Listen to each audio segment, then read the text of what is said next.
Bonsoir tout le monde, bonsoir Dr Bambouza, Dr Benskria, bonsoir à tous les auditeurs, à tous les participants qui vont suivre cette présentation.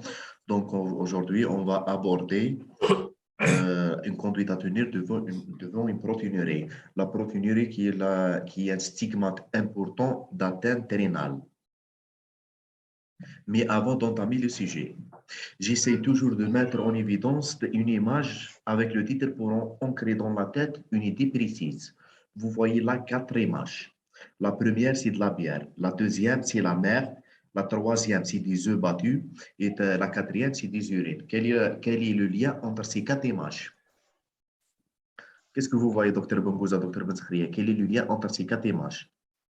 Le lien entre ces quatre Il y a de la images, mousse. exactement. Voilà, exactement, c'est de la mousse. Le lien entre les quatre images, c'est qu'il y a de la mousse.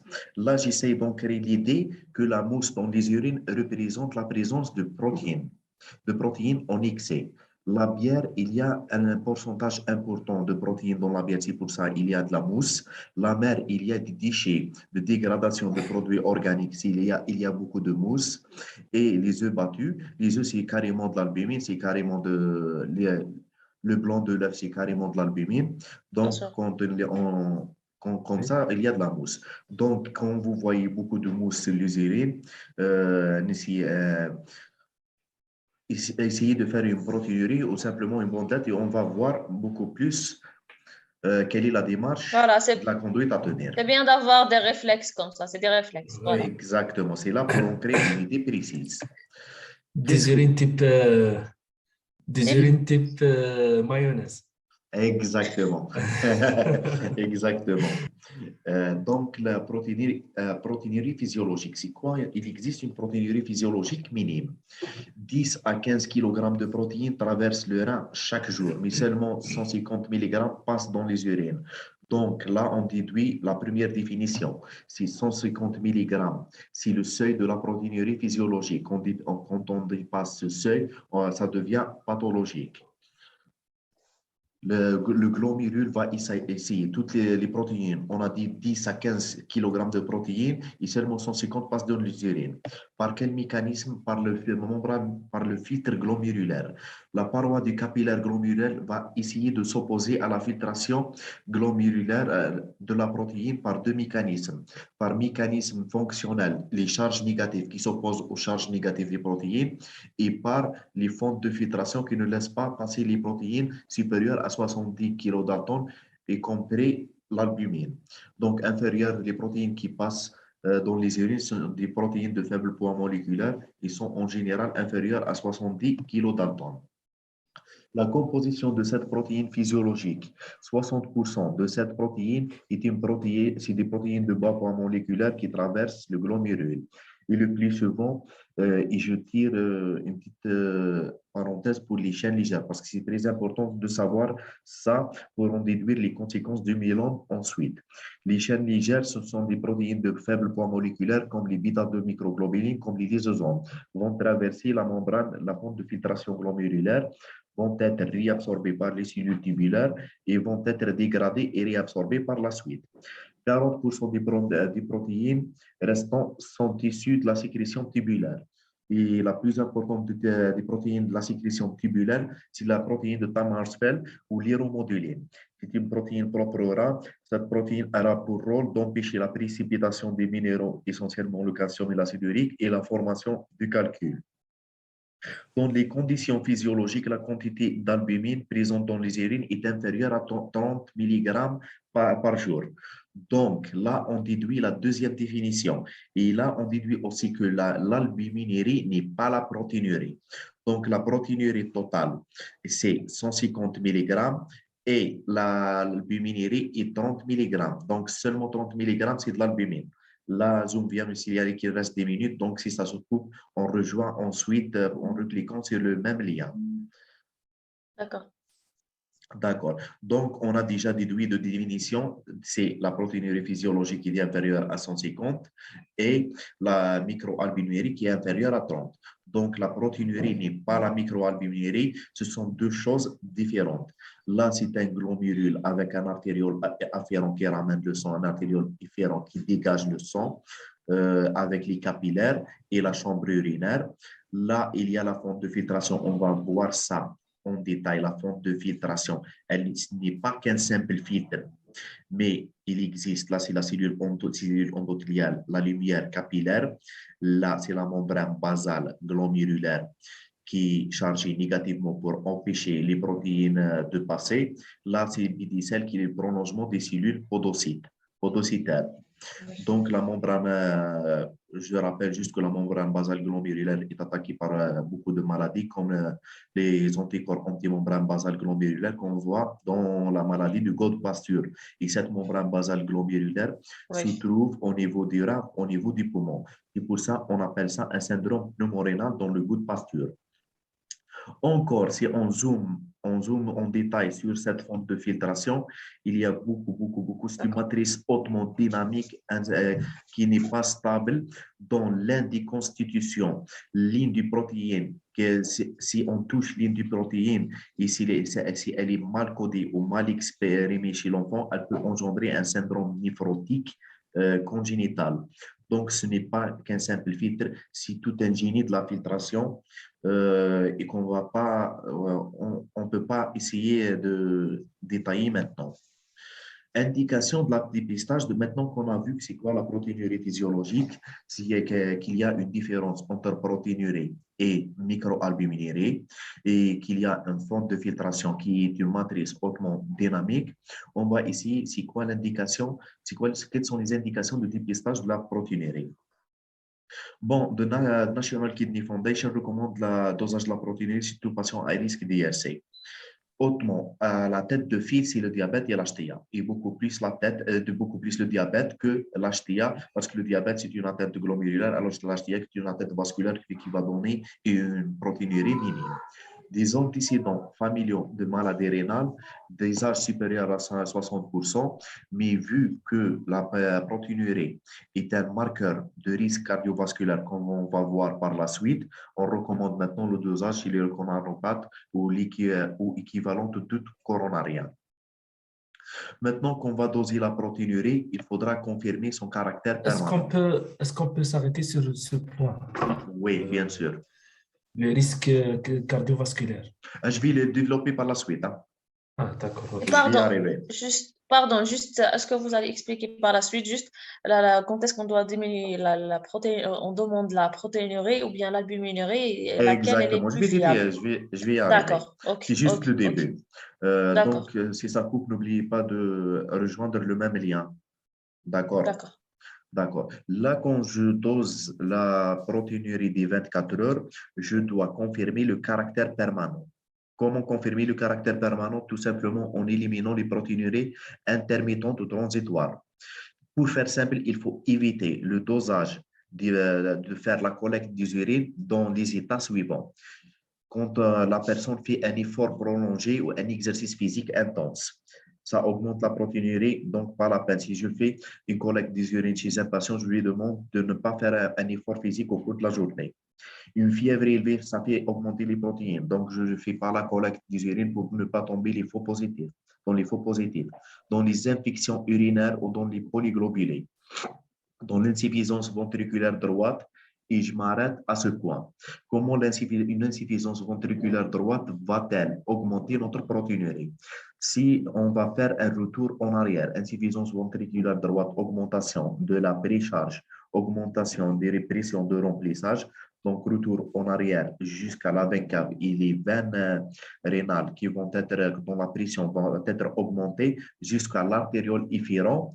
Donc, si la pression qui va être augmentée en retour, en opposé jusqu'à l'artériole efférent. Si on augmente la pression de l'artériole efférent, on va augmenter ça, la filtration glomérulaire et par conséquent, on va augmenter la protéinurie.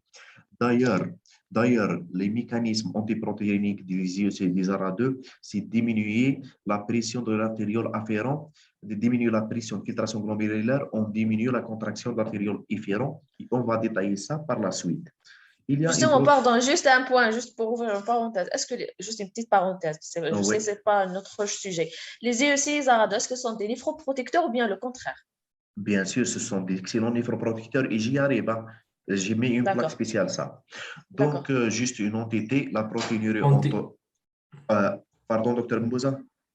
on dit que les UC sont à 70% néphroprotecteurs et que les ARA2 sont à 100% néphroprotecteurs. Attention, il n'y a pas d'étude qui a confirmé la supériorité de l'un sur l'autre, hein. Et je vais y arriver sur ce point. Il n'y a pas d'étude qui a D'accord. différencié l'un des deux. Donc, juste par rapport aux protéinuries intermittentes, on a cité toutes les causes d'IFO positifs. On ne doit pas doser, faire la collecte d'urine pendant ces cas. Et je vais parler de la protéinurie autostatique. C'est une protéinurie présente pendant l'âge de 12 à 16 ans qui disparaît en général à l'âge de 20 ans, qui protéinurie s'observe pendant l'orthostatisme. Je la diagnostique en demandant au patient de faire sa collecte des urines en étant allongé toute la journée. Mais c'est quelque chose, si je fais le diagnostic, quelque chose de bénin qui ne nécessite absolument aucune intervention, aucune thérapeutique. Là, c'était des sujets c'était beaucoup plus les états des protéinuries intermittentes que je dois éliminer devant tout caractère permanent. Maintenant, Pardon, passons. docteur. Pardon, docteur Oh, Bontella. Juste oui, puisque vous avez abordé le mécanisme de l'insuffisance ventriculaire droite, une oui. question concernant le mécanisme de la polyglobulée, juste pour les aborder. C'est la même chose, c'est presque la même chose. C'est augmentation de l'hyperviscosité sanguine qui va engendrer une hyperfiltration glomérulaire et par conséquent une protéinurie. D'accord? Donc, maintenant qu'on a abordé, qu'on a fait un rappel physiologique, on va aborder les méthodes de mesure Diagnostic. diagnostic, exactement. Et là, on va être coupé. Donc, on se rejoint dans le deuxième Non, volet. pas encore, normalement. Euh, Pas encore. On continue, on continue. on continue jusqu'à. Donc, ça va couper dans 20 secondes, hein. Le D'accord? temps à rebours, s'il faut. Donc, la première méthode de mesure qui est une mesure simple, semi-quantitative, que vous connaissez tous, qui s'appelle la bandelette urinaire. Le Labstix ou le Multistix qui sont des marques, mais Qui doit être considérée comme partie de l'examen. Elle fait partie de l'examen clinique, exactement, normalement. et surtout en néphrologie. Donc, c'est une mesure semi-quantitative qui va nous orienter sur le degré, la présence, ce qui va nous orienter tout d'abord vers la présence ou non d'une protéinurie et ensuite va nous orienter approximativement sur le degré de cette protéinurie, elle est importante ou pas. On dit semi-quantitatif, qui n'est pas vraiment quantitatif, qu'il n'y a pas vraiment équivalence entre les croix et les chiffres, même qu'il y a des labos qui ont mis quelques tableaux. Donc, leur principe se pose sur la liaison chargée négativement avec la coloration de bleu de bromophénol, machin truc que je ne vais pas essayer de détailler, dont la coloration varie en fonction du pH. Pourquoi c'est important de dire cela? C'est important de dire cela parce que la fonction de la pH des urines va donner des faux positifs et des faux négatifs et on va voir ça par la suite. Pourquoi c'est important de dire que des protéines chargées, qu'elles reposent sur le principe de la liaison avec des protéines chargées négativement?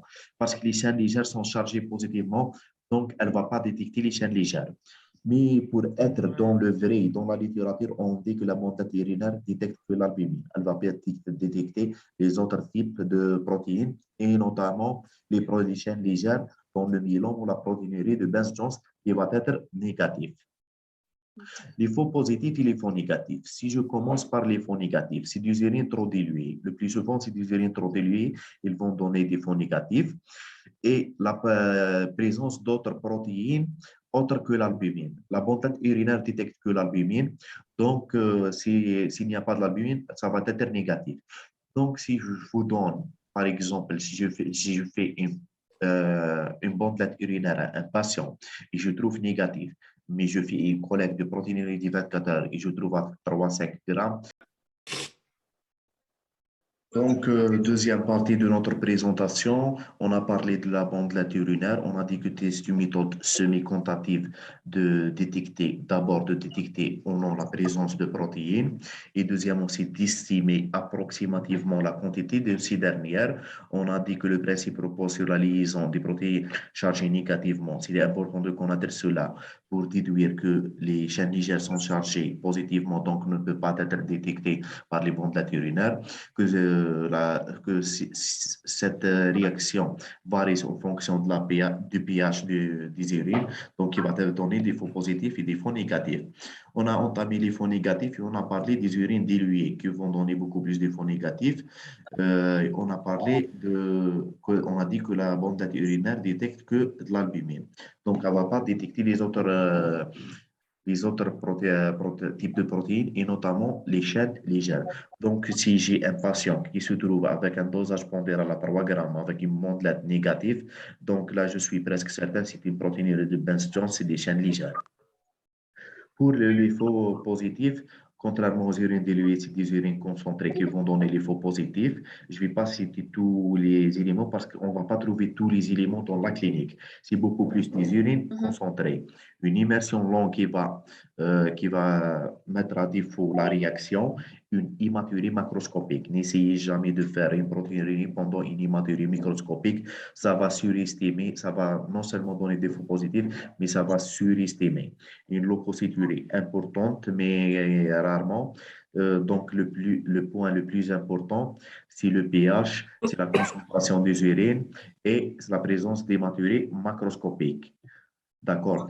J'ai dit c'est une mesure semi-quantitative qui va donner approximativement, mais pas en détail. Donc, quelques labos ont donné des chiffres. Par exemple, une croix, on a presque 300 mg par 300 mg, oui. 300 mg de chiffre presque 1 gramme et 3 jusqu'à 3 grammes. Mais ça varie selon les labos et selon le type de la bandelette qu'on a. Maintenant qu'on a S'il vous plaît, détecté. juste une question. Oui. Pardon, juste une question. Concernant dans la bandelette, il y a un temps, c'est un temps mentionné C'est juste à une à côté. 2 minutes, pardon. Je vais essayer de faire, d'ouvrir parenthèse pour cela. Chaque réactif de Oui. la bandelette urinaire, quand je dis chaque réactif, donc les leucocytes à part, les protéines à part. Les protéines apparaissent sur le coup. Donc, il y a 30 secondes jusqu'à 1 minute. Ça dépend de la peau. Mais les leucocytes, on doit attendre 1 à 2 minutes et ça varie selon le labo aussi. Donc, essayez de voir le C'est-à-dire temps. le temps, c'est le temps Exactement. d'apparition. C'est le temps d'apparition. D'apparition. De C'est-à-dire il n'y aura pas confirmer. de changement. Non, D'accord. non, non, non, non, de confirmer ou non la présence ou non. Par exemple, les leucocytes. Les leucocytes vont prendre de 1 à 2 minutes. On doit Maintenant, attendre. on doit attendre. D'accord. Si je fais 30 secondes et je dis négatif, là, je suis dans le faux. Donc, je dois attendre 1 à 2 minutes et la plupart des cas, je vois apparaître des leucocytes dans le cas des positifs.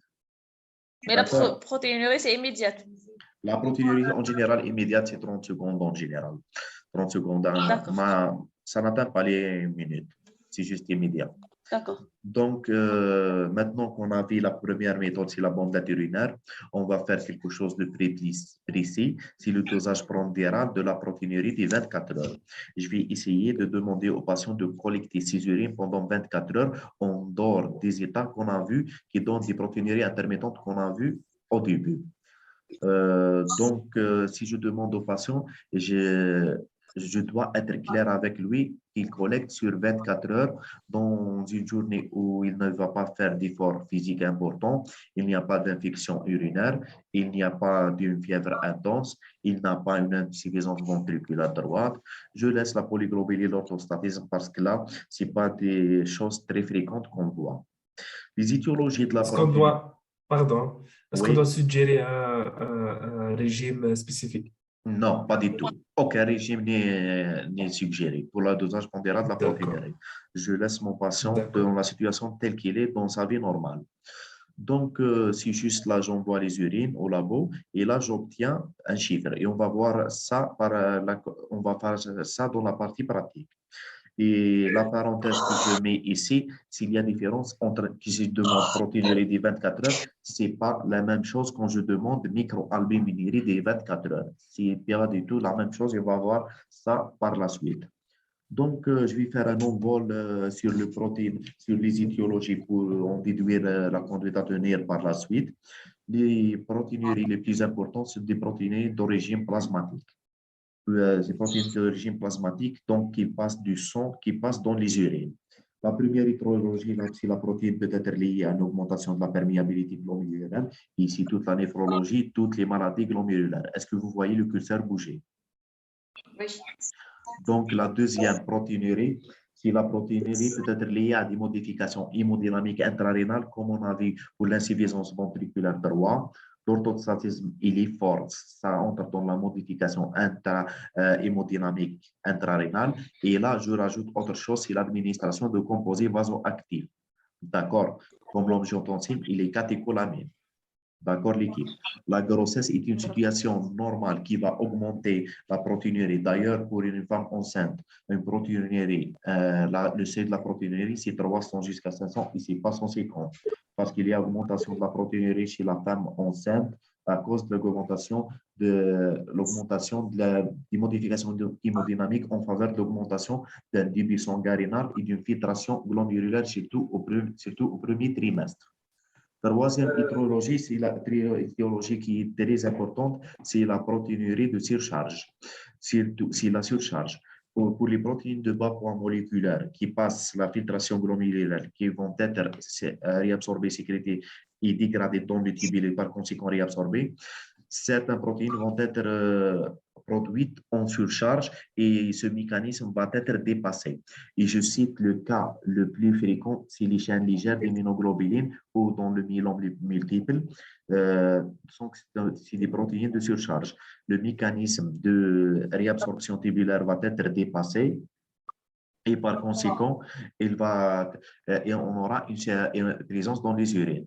Il y a d'autres choses comme l'hémoglobinurie ou la bioglobinurie. Bioglobinurie, en général, c'est le crash syndrome où on va trouver Syndrome de rhabdomyolyse. Syndrome de rhabdomyolyse où les CPK seront augmentés jusqu'à 5 fois la normale. L'hémoglobinurie, c'est toutes les anémies hémolytiques. Il y a l'hémoglobinurie intermittente nocturne, c'est une autre pathologie qu'on va détailler dans d'autres chapitres, Inch'Allah. Oui. Juste une petite question qui paraît bête, je ne sais pas. Non, il n'y a pas de... Vous-même, vous dites qu'il n'y a pas de question bête. Oui, non, mais juste, est-ce que les protéinuries dues à une fuite des protéines à chaîne légère, par exemple, est-ce qu'ils entraînent des œdèmes ou pas? Est-ce qu'ils ont comment on dit, une pression oncotique importante? Est-ce qu'ils causent des œdèmes ou pas? Attention, là, on va parler des mécanismes des œdèmes. Si on parle des mécanismes des œdèmes, on nous a enseigné que les mécanismes, c'est augmentation, c'est diminution de la pression oncotique, donc sortie du liquide. Mais attention, les études récentes parlent beaucoup plus de réabsorption hydrosodée accrue. On parlera plutôt que la pression oncotique. C'est vrai que la pression oncotique vasculaire, c'est un mécanisme des œdèmes, mais le mécanisme le plus important, c'est l'augmentation de la réabsorption hydrosodée. Réabsorption hydrosodée. Et donc, une augmentation de la pression hydrostatique. Exactement, la pression hydrostatique. Non, comme le cas qu'on le sait tous, la fuite des protéines entraîne des œdèmes généralisés. Oui. Est-ce que la fuite des protéines à chaîne légère cause les œdèmes ou pas? Parce qu'en général, on les trouve dans cette partie d'étiologie. Oui, on les trouve, mais pas par rapport à la pression oncotique. Attention, il y a l'atteinte rénale. L'atteinte rénale va engendrer une réabsorption hydrosodée accrue et là, par la suite, on va trouver des œdèmes. Donc, ce n'est pas que le mécanisme oncotique. Hein. Le mécanisme le plus important, c'est la réabsorption hydrosodée dans toutes les atteintes rénales, y compris dans l'IRA, si les chaînes légères, par la suite, vont entrer quoi? Une tubulopathie. Une tubulopathie, ce qu'on appelle une tubulopathie myélomateuse. La tubulopathie myélomateuse, il y a obstruction tubulaire. Par conséquent, il y a un bouleversement hémodynamique rénal et par conséquent une réabsorption hydrosodée importante. J'ai plusieurs cas de myélome multiple qui ont un gain d'œdème jusqu'à 15 kg. Donc, ce n'est pas le mécanisme, c'est beaucoup plus une réabsorption hydrosodée et qui est accrue plus en insuffisance rénale. D'accord? D'accord, merci. D'accord. Donc, ça, c'était les protéines de surcharge. Les protéines d'origine tissulaire, ce n'est pas important et on ne va pas voir ça beaucoup plus dans la pratique. Donc, là, on va essayer de résumer ce qu'on a vu. Tout d'abord, je détecte la présence de protéinurie par la bandelette urinaire. Est-ce que vous voyez le curseur? Oui. Donc, si je détecte la présence de protéines, si je ne détecte pas, attention au faux négatif. et surtout les chaînes légères. D'accord. Si je ne détecte pas, mais si je détecte la protéinurie, je passe directement au dosage quantitatif de la protéinurie. Quand je passe dans le dosage quantitatif de la protéinurie et j'ai un chiffre pathologique supérieur à 150 mg, ce n'est pas comme c'est écrit dans le tableau, ce n'est pas 300. 300, c'est pour la femme enceinte, 150 pour le sujet normal. Si 150 mg par 24 heures, là, je dois éliminer les protéines transitoires ou les protéinuries permanentes par un simple interrogatoire et examen clinique. C'est-à-dire les efforts physiques importants, la fièvre, les infections urinaires, l'insuffisance ventriculaire gauche, tout ce qu'on a parlé par la suite. Et surtout la protéinurie orthostatique pour ne pas alarmer le sujet, c'est tous les jeunes. Maintenant que j'ai éliminé les protéinuries intermittentes, là, je vais essayer de chercher, là, je tombe dans la protéinurie permanente. La protéinurie permanente, et là, ça diverge entre une protéinurie importante ou non. La protéinurie glomérulaire, en général importante, ça dépasse les 1 jusqu'à 1,5 g par 24 heures. Je suis donc beaucoup plus dans la néphropathie glomérulaire. J'essaie de chercher s'il y a des signes extra-rénaux d'une maladie de système, d'une maladie de surcharge, tout ce que vous voulez ou pas. Et le plus souvent, ça nécessite une biopsie rénale chez l'adulte, pour l'enfant de moins de 1 an. On ne fait pas de biopsie jusque de 1 à 10 ans, mais en général, chez l'adulte, on fait de biopsie. Si la protéine est inférieure à 1 gramme, pardon, une minute, j'essaie d'éteindre une voix parce qu'il y a des chuchotements. Non, il n'y a plus de voix. OK, ça marche. Donc, si la protéinurie n'est pas importante, ça peut être en rapport avec l'atteinte HTA sur le rein qu'on appelle néphroangiosclérose bénigne, parce qu'il y a la néphroangiosclérose maligne qui est en rapport avec l'HTA maligne. Donc là, c'est toute la part néphrologique, c'est toute la maladie. On ne va pas essayer de détailler tout cela, mais on va faire des chapitres par la suite pour les atteintes glomérulaires, tubulaires ou vasculaires. On va détailler dans d'autres présentations, Inch'Allah.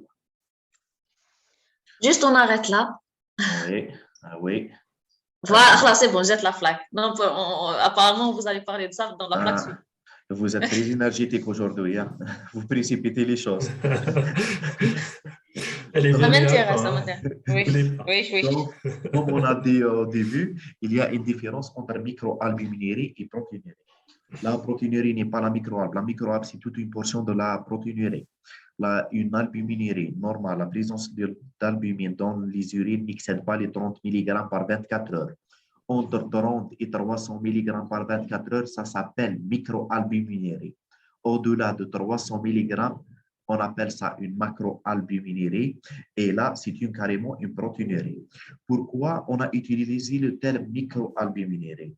On a d'abord pensé à ce terme au début parce que cette microalbuminurie, ce n'est pas détectable par la bandelette urinaire. Malgré qu'on a dit que la bandelette urinaire détecte l'albumine, mais dans le cadre de microalbe, elle n'est pas détectée. C'est pour ça qu'on parle de microalbuminurie. C'est entre 30 et 300. Supérieur à 300, là, on va détecter par la bandelette urinaire et on appelle ça protéinurie. La recherche de la microalbuminurie trouve son importance beaucoup plus dans le diabète et on va voir ça par la suite. Donc, c'est ce que je viens de dire. Albuminurie inférieure à 30, microalbuminurie entre 30 et 300, macroalbuminurie ou carrément une protéinurie, c'est la même chose, c'est supérieur à 300. Il y a des labos qui trouvent une albuminurie supérieure à 300, la convertissent carrément en protéinurie. Les techniques récentes parlent de la protéinurie, c'est un spot. C'est un spot, collecte urine matinale, spot par rapport à la créatinurie pour estimer en cas de présence ou non d'insuffisance rénale. On commence à faire ça chez nous, mais ce n'est pas vraiment abondant. Mais on ne peut pas parler de la microalbuminurie sans passer par la néphropathie diabétique. La néphropathie diabétique, c'est avec l'HTA, c'est les deux causes majeures d'IRCT dans le monde et d'hémodialyse, dans le monde entier et pas seulement en Algérie. L'albuminurie, mais la microalbuminurie est un test, est un marqueur d'atteinte précoce du rein en rapport avec le diabète. Et là, on va voir ça, on va voir pourquoi. Là, on a les stades, on appelle la classification de Mogensen, c'est les stades de la néphropathie diabétique. Surtout le diabète type 1. Le diabète type 1, il y a carrément, pourquoi je vais parler de diabète type 1? Parce que le diabète type 2, il y a un mécanisme vasculaire associé il y a comment je vais dire, un mécanisme vasculaire associé, donc on ne pourra pas passer par ces stades, un stade après l'autre. Donc, le diabète type 1, c'est beaucoup plus qu'on va voir cette classification. Le stade 1, il y a une hyperfiltration glomérulaire. Donc, si j'ai un patient, un jeune diabétique qui a une créatinine, je parle pas, je vais simplifier, on parle de la créatinine, mais je dois parler de clairance.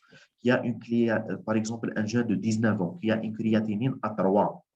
Si je fais une clairance, je vais trouver une clairance à 150. La clairance normale n'excède pas les 120. Là, je ne vais pas dire c'est normal, mais là, il y a une hyperfiltration glomérulaire. Parenthèse, quels sont les cas où on va trouver une hyperfiltration glomérulaire? Un, chez les personnes diabétiques, surtout diabète type 1. Deux, chez la femme enceinte. Exactement.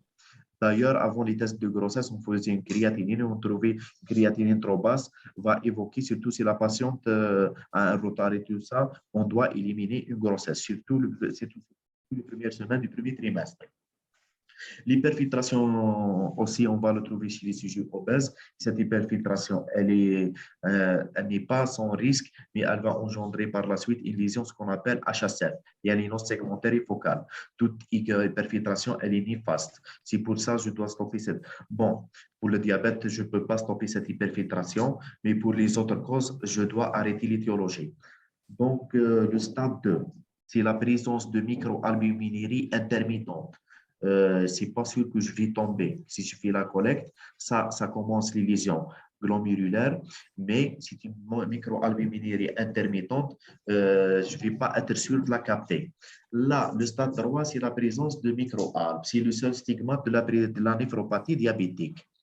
Donc, vous voyez carrément que la microalbe, une chose qui est vraiment simple, une chose simple et qu'on souvent néglige de faire chez le diabétique, c'est carrément un stade 3. Et là commence le seuil de réversibilité. Donc, avant le stade 3, c'est réversible. S'il y a une microalbuminurie permanente, je dois mettre mon patient sous IEC sous ARA2. Docteur Metskhria, est-ce que c'est vous qui chuchotez? Non, j'ai posé la question. Puisque j'ai entendu parfois des gens qui disent que les ARA2 sont à éviter chez ceux qui présentent une fuite rénale voilà, des protéines. Là, c'est une phrase catastrophique. Oui. C'est du gros Merci mots de me envers la corriger science. ça. Donc, si le traitement, ce n'est pas un risque. Donc, le stade 3, c'est de la présence de microalbuminurie et c'est le seuil de réversibilité. Donc là, je dois faire mon équilibre glycémique et mettre mon patient sous IEC ou sous ARA2 et on va faire ce qu'on appelle des antiprotéinuriques ou des néphroprotecteurs et on va voir ça par quel mécanisme par la suite.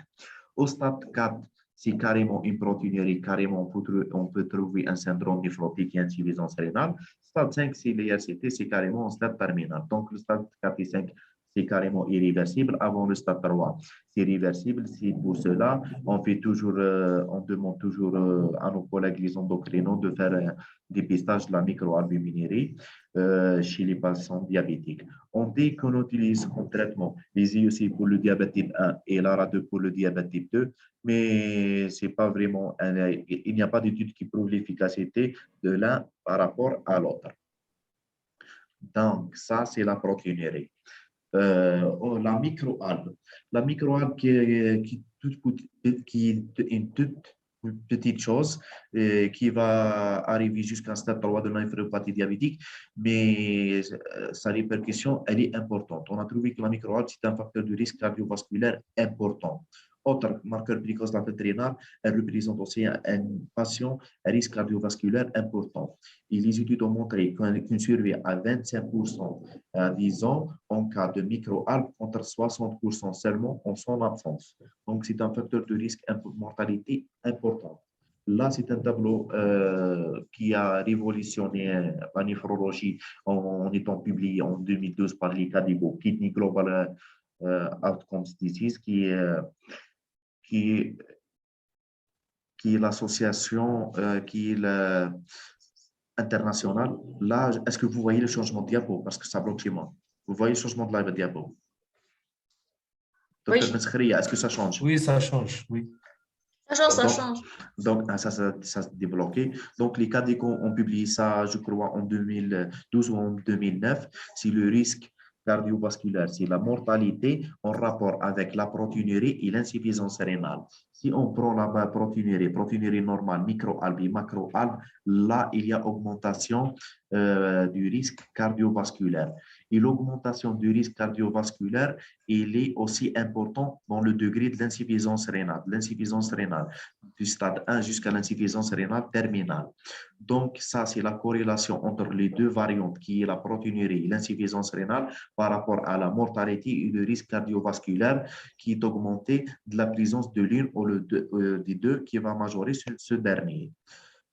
Juste un petit rappel, on a étudié les facteurs de risque classiques que vous connaissez tous, qui sont l'âge et le sexe, qui sont le tabagisme. On appelle ça facteurs de risque classiques. Maintenant, maintenant, on parle de facteurs de risque cardiovasculaire non classiques.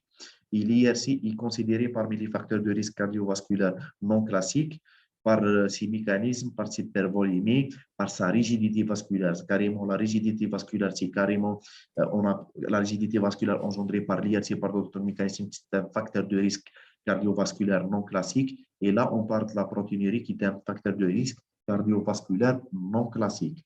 Donc, on oublie les facteurs de risque classiques qu'on connaît tous et on doit se pencher vers les facteurs de risque non classiques et on doit beaucoup plus étudier le sujet pour avancer et ne pas stagner. La protéinurie n'est pas qu'un facteur de risque cardiovasculaire, c'est aussi toxique pour le rein. Une présence de protéinurie, je dois la stopper. Pourquoi? Parce qu'elle-même, en temps, avance par l'insuffisance rénale terminale. Elle avance dans le degré d'insuffisance rénale et par conséquent vers le stade terminal. La présence de protéinurie, elle est toxique. Les mécanismes physiopathologiques complexes, ici, on va essayer de simplifier. Il y a, par exemple, des protéines, des compléments qui vont engendrer des lésions, carrément une toxicité directe. Il y a production de facteurs de croissance qui va chambouler l'histologie rénale. C'est vraiment la physiopathie complexe, je ne vais pas la détailler pour tenir juste que la toxicité, la protéinurie, elle est toxique pour le rein. Donc, si une protéinurie supérieure par un sujet qui se balade avec une protéinurie supérieure à 3 grammes, c'est mauvais pronostic rénal. Même s'il n'est pas en insuffisance rénale, il va tomber dans cette dernière et par conséquent, il va multiplier les stades jusqu'à arriver au stade terminal. C'est l'intérêt de stopper cette double intérêt de stopper cette dernière, la toxicité et le facteur de risque cardiovasculaire. Le traitement, on parle maintenant, on connaît que les IOC et les ARA2. Les IOC et les ARA2 on appelle ça, autre que la nomenclature néphroprotection, on appelle ça les antiprotéinuriques. Comment les deux vont agir? On a un artériole afférent qui va donner le sang au capillaire et par la suite, filtration glomérulaire, passage dans les urines et le sang va être dégagé par l'artériole efférent. Pour augmenter la filtration glomérulaire, l'artériole afférent va être augmenté par une vasodilatation va être causée par des prostaglandines. Et pour augmenter aussi la filtration glomérulaire, l'angiotensine 2 va faire une vasoconstriction sur l'artériole efférent. Par conséquent, une augmentation de la filtration glomérulaire. Les IEC et les ARA2 vont bloquer cette angiotensine et par conséquent, ils vont faire une vasodilatation. La vasodilatation va diminuer la pression de filtration et par conséquent la fuite protéinuraire. Et ça, c'est un mécanisme démontré d'antiprotéinurie et par conséquent une néphroprotection. Quand je dis antiprotéinurie, je dis néphroprotection parce que les protéines sont toxiques. C'est la seule classe. Les IOC et les ARA2, c'est les deux classes maintenant qui sont considérées comme des antiprotéinuriques. Et il n'y a pas d'efficacité ou de supériorité de l'un sur l'autre dans les études. On parle des études maintenant, il n'y a pas d'efficacité de l'un ou de l'autre. Maintenant, Ben, on suggère, c'est vrai, on suggère les IECC diabétiques type 1 et les aradochilies type 2, mais il n'y a pas d'efficacité de supériorité de l'un sur l'autre. À part si les seuls antiprotéinuriques, à part les autres. Maintenant, on parle beaucoup plus. Les études se sont penchées sur les inhibiteurs calciques. Je ne sais pas où les études sont arrivées, mais certains parlent de l'efficacité aussi des inhibiteurs calciques. Les études prochaines vont nous le montrer. J'ai pas mis ça dans le tableau parce que c'est pas encore prouvé. Les études sont en cours. Malgré qu'on utilise ça en clinique, on rajoute comme antiprotéinérique, on rajoute tous des inhibiteurs calciques. Je ne vais pas faire la promo d'une ou deux molécules, mais il y a une molécule qui a prouvé l'efficacité, mais son étude reste dans le début. On utilise ça dans la pratique, mais on ne va pas le détailler maintenant dans la littérature jusqu'à preuve complète pour les incriminer. Maintenant, je crois que j'ai terminé la présentation. J'espère que j'ai été clair, j'ai été bref. Si vous avez des questions, très bien clair. Si vous avez des questions, c'est le temps. Pour les EEC, Oui. les ARAD, d'une façon pratique, je n'ai jamais rencontré qu'un patient ait été mis sous un néphroprotecteur juste pour sa néphropathie, c'est-à-dire pour sa protéinurie, c'est-à-dire en général dans le contexte des traitements d'HTA. Non, il doit être mis sous cette dernière, hein, que ce soit HTA ou que ce soit diabète ou autre chose. Si j'ai une protéinurie, je dois carrément mettre mon patient sous IEC-ARA2 sans réfléchir. Et si le patient n'est pas un hypertendu, ça va entraîner des hypotensions, non? Pas vraiment, hein. Il faut juste manipuler les doses. On dit que les IEC et les ARA2 ne sont pas des hypotenseurs, mais c'est des anti-hypertenseurs. C'est comme le glycophage, le metformine. Ce n'est pas un hypoglycémiant, mais c'est un anti-hyperglycémiant. Mais attention, il y a des soucis à risque. Il devient des hypotenseurs dans la situation, on a besoin d'angiotensine, d'aldostérone, dans la situation de déshydratation, beaucoup plus. Il devient des hypotenseurs parce qu'on lutte contre un mécanisme du corps humain. Mais en général, ce sont des anti-hypertenseurs et non des hypotenseurs. J'ai des adolescents sous IEC2ARA2 avec une tension carrément normale, mais avec surveillance, bien sûr. Si mon patient se déshydrate, là, il va tomber dans l'hypovolémie. D'autres questions? Il y a une question qui est dit que quand est-ce qu'on arrête? Je ne pense pas qu'on doit les arrêter puisque… On n'arrête pas, surtout chez un diabétique ou un diabétique qui a une protéinurie. Donc, la protéinurie persiste, mais la question, elle est mal formée. Donc, quelle situation vous parlez? Si vous parlez de diabète, on n'arrête pas. Si vous parlez d'HTA, on n'arrête pas. Si vous parlez d'une néphroprotection dans le cadre de glomérulonéphrite qui est en poussée, on n'arrête pas. Donc, le plus souvent des cas, on ne va pas les arrêter. Mais s'il y a une situation particulière à laquelle vous pensez, n'hésitez pas à la dire. Entre-temps, on ne passe pas le thème d'une protéinurie sans passer du thème de la toxémie gravidique. Attention, donc chez la femme enceinte. Exactement, c'est très important. D'ailleurs, je me porte volontaire pour faire la toxémie gravidique et c'était mon sujet. Les antihypertenseurs centrales. Exact. Bon, la suffisance rénale aiguë. Je complète avec l'éclampsie. C'était mon sujet de dire, ça, l'insuffisance rénale aiguë. Passant de la protéinurie, de la prééclampsie à la prééclampsie sévère. Tout. La prééclampsie sévère. Exactement. Là où il y a une insuffisance rénale, carrément. Exactement. Jusqu'à HELP syndrome. Alors, il y a une autre question. Oui. D'accord. Est-ce que les EEC et les ARA2 diminuent la protéinurie ou bien juste la stabilisent pour ne pas arriver aux… Oui, j'ai bien aimé la question. Non, elle diminue. Il diminue. Les IEC et les ARA2 qui diminuent carrément la protéinurie par le mécanisme que je viens de citer.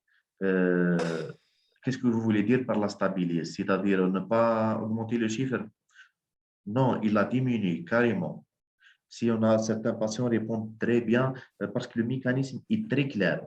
Si je lève, attendez, je reviens à la plaque précédente. Si je lève la vasoconstriction de cette artérielle inférieure, la protéinurie va être augmentée et c'est prouvé littéralement, scientifiquement et physiologiquement. Donc, il ne la stabilise pas, il la diminue. S'il ne la diminue pas, je dois augmenter mes doses et je dois revoir ma molécule et l'observance, bien sûr. D'accord. Est-ce qu'il y a d'autres indications pour la microalbuminurie, à Ah, part la néphropathie diabétique? pardon, docteur Besri, j'ai mis une question. S'il y a altération de la fonction rénale et diminution de la clairance, j'ai bien émis cette question. Quand je mets un patient sous IEC ou sous ARA2, dans 15 jours, je dois contrôler deux choses. L'une, c'est la fonction rénale. De deux, c'est l'ionogramme urinaire. Pourquoi? Quand je mets, j'ai dit qu'on va enlever la vasoconstriction de l'artériole efférent, par conséquent, la filtration glomérulaire. Et par conséquent, on va diminuer la clairance. Donc, la clairance va être affectée par les IEC et les ARA2. On a le droit jusqu'à 20 à 25%. Si l'augmentation de la créatinine ou la diminution de la clairance est jusqu'à 20 à 25% des cas, 25% la valeur de base, je respecte. Là, je suis dans l'efficacité de traitement. Si je dépasse la diminution de la clairance ou l'augmentation de la créatinine dépasse les 25% de la valeur de base, là, j'arrête carrément les IEC et les ARA2 et je cherche les étiologies et le plus souvent, c'est une sténose bilatérale de l'artère rénale. Une sténose unilatérale de l'artère rénale, ça donne une HTA et le traitement, c'est un IEC en ARA2. Mais quand la sténose est bilatérale et le mécanisme et les reins essayent de lutter et je stocke ça vers les IEC et les ARA2, je tombe dans l'insuffisance rénale, j'arrête carrément et je fais aussi un contrôle de l'ionogramme parce qu'il y a un risque aussi d'hypercalémie. Quand il y a présence d'autres étiologies, bien sûr, pas elle seule. Donc, résumons, si je mets un patient sous César-2, dans 15 jours, je dois contrôler un bilan rénal plus un ionogramme. Et pour ma question? Je n'ai pas entendu votre question, pardon. Est-ce que vous pouvez la répéter? Alors, est-ce qu'il y a d'autres indications pour le dosage de la microalbuminurie?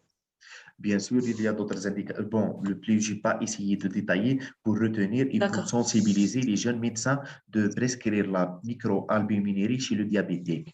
Il y a des études. Dans le cadre de recherche, on fait les microalbes dans l'HTA, mais c'est une atteinte vasculaire qui va être traduite par augmentation de la créatinine beaucoup plus que l'atteinte rénale glomérulaire parce que c'est une atteinte vasculaire.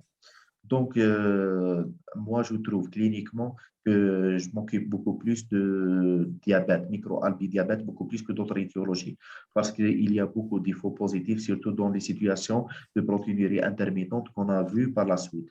Donc, si un simple effort physique, on va trouver une micro-albe positive. Donc, je la laisse juste pour la néphropathie diabétique. C'est bon. D'accord. Il y a Dr Gerza qui m'envoie un message donc, pour récapituler sur la protéinurie de la prééclampsie, sa prise en charge. Donc, ça sera un autre sujet à part.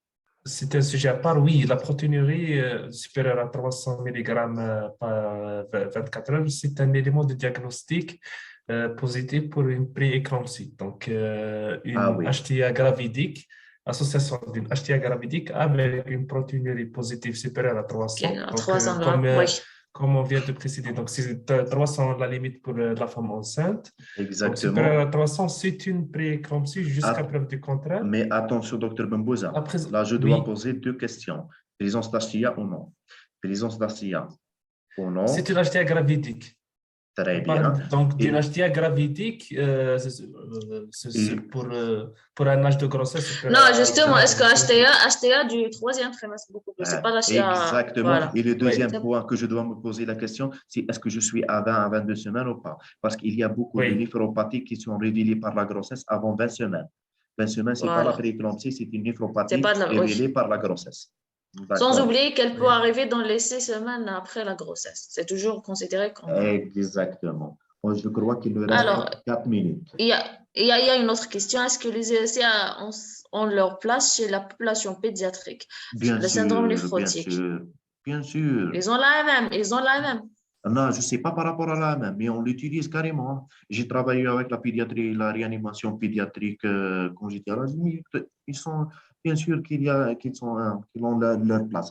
Je ne sais pas, question à même pour les enfants, mais on doit toujours mettre, surtout pour le diabétique qui a une micro-albe. Hein. Moi, je travaille beaucoup plus avec les adolescents. Je ne sais pas, question à même et question là. Mais questions sur la science, ils ont sa place. Ils n'ont pas de répercussions. Il y a des petites doses des IEC. Et c'est beaucoup plus les IEC que les aradeurs, parce que les IEC, il y a des petites doses. J'enchaîne justement avec la deuxième question, la microalbuminurie chez la femme ménopausée. Est-ce que c'est un facteur de risque? Ou quand on a dit l'âge, oui, bien sûr. Mais là, il faudra voir la situation de cette femme. Qu'est-ce qu'elle a comme pathologie? Est-ce que le plus souvent, je suis dans le syndrome métabolique? Là, je dois agir sur les facteurs de risque cardiovasculaire si je suis dans le syndrome métabolique. C'est pour l'obésité et tout ce que vous voulez, l'hypercholestérolémie, l'hypertriglycéridémie. Vous savez tous les facteurs de risque classiques ou non classiques que vous connaissez. Et surtout, éliminer un diabète. Oui. Donc, voilà quelques points forts pour le thème. Si vous pouvez récapituler dans 2 minutes. Bon, il reste que 2 minutes, ça va être... Attention, oui, attention. Donc, c'est un examen clinique. La bandelette urinaire, c'est un examen clinique. Exactement. Donc, c'est un détecteur des protéines. C'est pas un dosage, c'est pas un diagnostic positif. Donc, on doit doser après la protéinurie des 24 heures. S'il y a un doute sur le taux d'albumine urinaire, donc on doit doser la microalbuminurie. C'est un dosage à part. Donc, voilà, il y a des diagnostics, soit en médecine générale, surtout la néphropathie diabétique, soit c'est des diagnostics purement néphrologiques. C'est là on doit orienter le malade chez un néphrologue. Mais essayez surtout de dépister la microalbe chez les diabétiques. Chez les diabétiques, oui. Chaque 6 mois, on parle de chaque 6 mois à 1 an dans la négativité et dans la positivité, bien sûr, dans chaque 3 mois. Beaucoup plus, surtout le diabète type 1. Si elle est positive, ça devient chaque 3 mois, c'est ça? Là, ça devient, oui, et mettre le patient sous traitement. D'accord. C'est carrément lui donner plusieurs années et carrément lui sauver le pronostic rénal et vital. Juste un point, si vous avez 3 croix de bandelette urinaire, n'essayez pas de rechercher la microalbuminurie. Exactement, c'est carrément une protéinurie. Sauf si vous voulez faire la Je me rappelle de la remarque du professeur. Ça va couper, hein, ça va se couper. Ah oui. Donc, la remarque, donc, si vous... Non, c'était pas Dr Bougrou, là, le prof de Mustapha. Professeur Heddoum. Donc, si vous avez une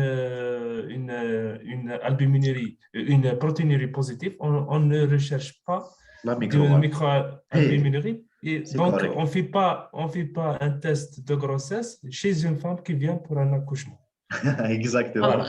Devient enceinte en 9e, voilà. Et c'est une blague pour terminer. Voilà. Là, je vous dis merci encore. N'oubliez pas de vous abonner à notre chaîne YouTube. C'était bien. Et surtout à nos pages Facebook Néphrologie ou Formation médicale continue. On vous remercie. Abonnez-vous à notre chaîne YouTube. On a besoin de vous pour lancer les vidéos. Formation médicale continue, il y a plusieurs chaînes. Essayez de vous orienter vers nos noms.